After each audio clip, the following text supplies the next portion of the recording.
हिंदी कहानियाँ। चींटी और कबूतर की कहानी। Story of the ant and the pigeon. Hindi कहानियाँ। चींटी और कबूतर की कहानी। एक जंगल में गर्मियों के दिन थे और एक चींटी पानी की तलाश में इधर उधर घूम रही थी। प्यासी चींटी को काफी देर भटकने के बाद एक नदी देखी। नदी को देखकर चींटी बहुत खुश हुई। प्यासी चींटी पानी पीने के लिए एक छोटी सी चट्टान पर चढ़ी और वह फिसलकर नदी में गिर गई। नदी में गिरने के कारण चींटी नदी में डूबने लगी।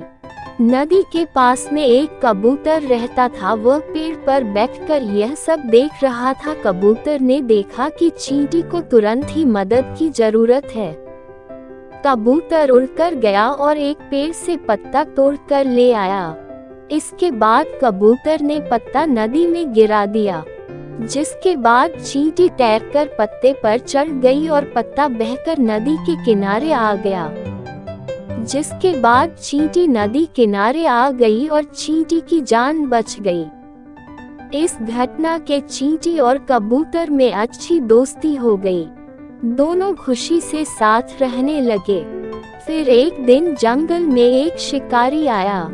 शिकारी ने पेड़ पर कबूतर को बैठे देखा। शिकारी ने कबूतर मारने के लिए बंदूक से निशाना साधा, लेकिन पास में मौजूद चींटी यह सब देख रही थी। चींटी तुरंत ही शिकारी के पास गई और चींटी ने पूरी ताकत से शिकारी के पैर पर काटा, जिससे शिकारी दर्द के मारे चिल्लाने लगा।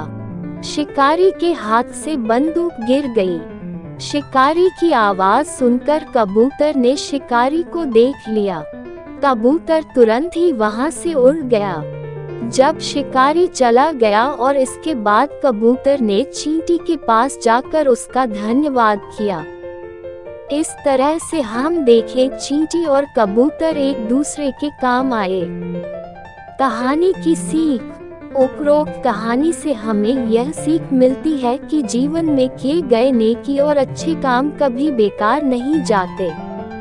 अच्छे काम करते रहिए, इनका फल लौटकर जरूर आपके पास आता है।